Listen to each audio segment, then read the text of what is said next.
Hello, V Squad. Welcome back to another episode of VGIRL TV.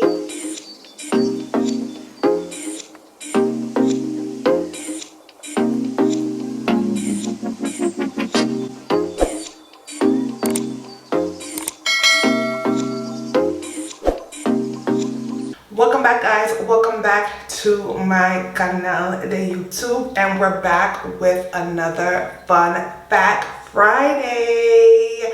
Yes, I know, guys, it's been like 2 weeks since I've uploaded. There has been some quirk with YouTube, but you know what? Better late than never.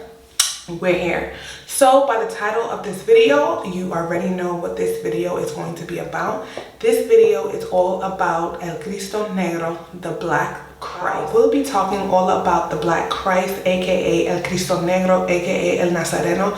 That is actually located in Colón, in the parish of Puerto Velo. And I know you guys heard me speak about this numerous times before, this specific area. If you are not familiar, please check out my video about the history of Congo, which I will leave up here. This is such an important part of history that I feel like you guys should know about. I know they have tours dedicated to this, but I don't know how many of you actually know the story behind El Nazareno, aka the Black Christ, aka El Cristo Negro. So the story is, no one really knows where the statue came from. One day some fishermen were along the coastline and they saw this thing on the floor, and they're like, okay, in the sand, hear me, on the floor. And they're like, what is that? And it was life-size, so I'm sure they were thinking probably it was a body. And when they got closer, they realized that it was a wooden statue of Jesus Christ. However, his color was obviously black. So the statue was actually made out of wood.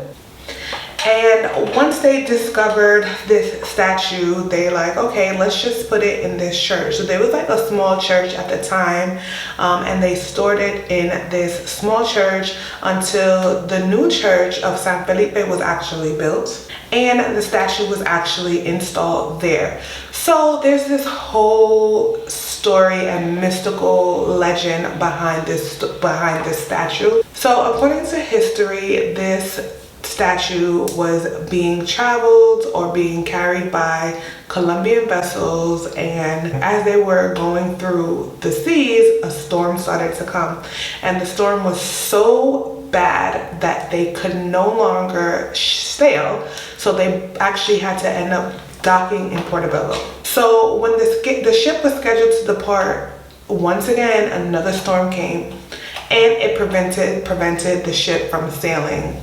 This happened several times, not once, not twice, not 3 times, not 4 times. It happened consistently. Every time they wanted to start sailing, this huge storm would come and they were prevented from sailing every time they decided to put the statue onto the boat.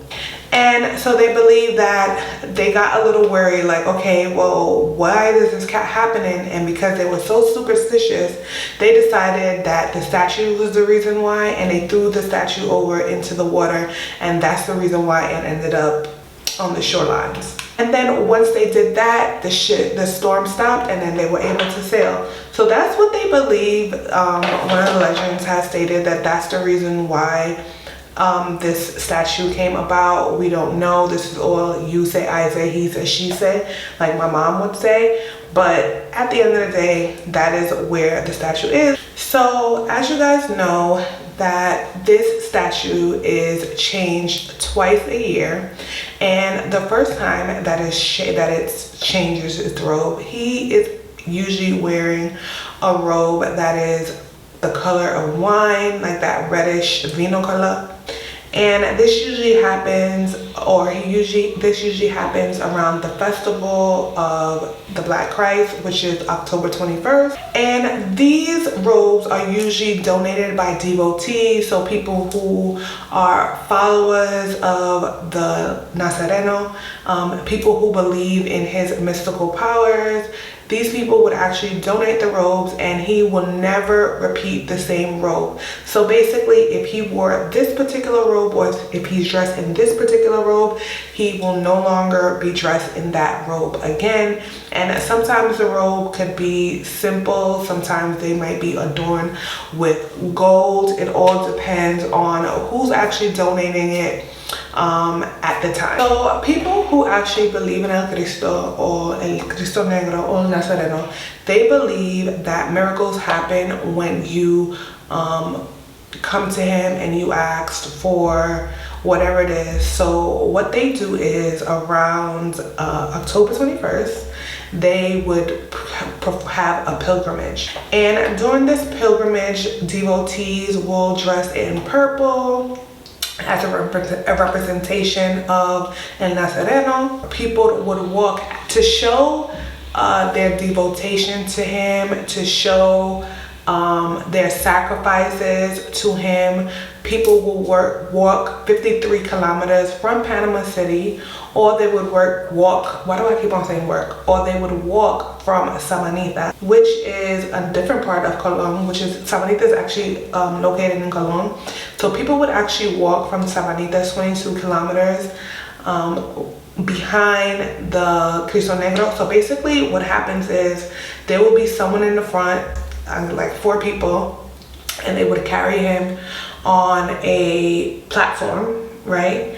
And as they carry him, there will be people or devotees walking behind him. It's said to believe that over 60,000 people come specifically to the province of Colón, specifically to do this pilgrimage. People who are sick, they come asking for a cure for their illness. People who have committed crimes go and ask to repent for their sins. People who are sinners go to repent for their sins. People go to pray for their children and ask the Cristo Negro to guide and protect their children from the world, as we know. And the day of the festival, mass is held from 6 p.m. to 8 p.m. After the mass, the statue is carried by 80 men. And the men who carry these mass, they do this, I don't want to say like it's a dance, but they do this footwork. They move very slowly, and they walk 3 steps forward and 2 steps backwards. So literally they're doing this. 1, 2, 3, 1, 2. And then they do it again.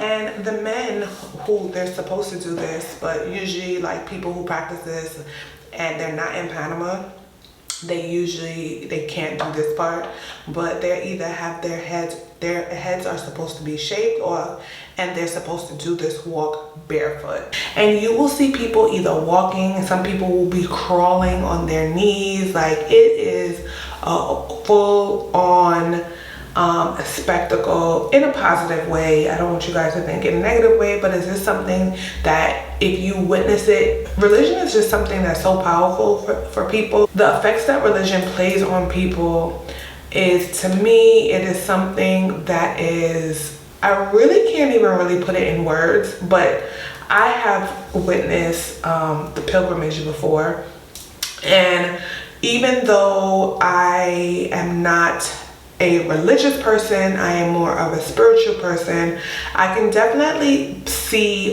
why and how people will be drawn to this pilgrimage and why they feel like this statue of the Black Jesus Christ is so important to them in their lives. I've heard people who have made sacrifices.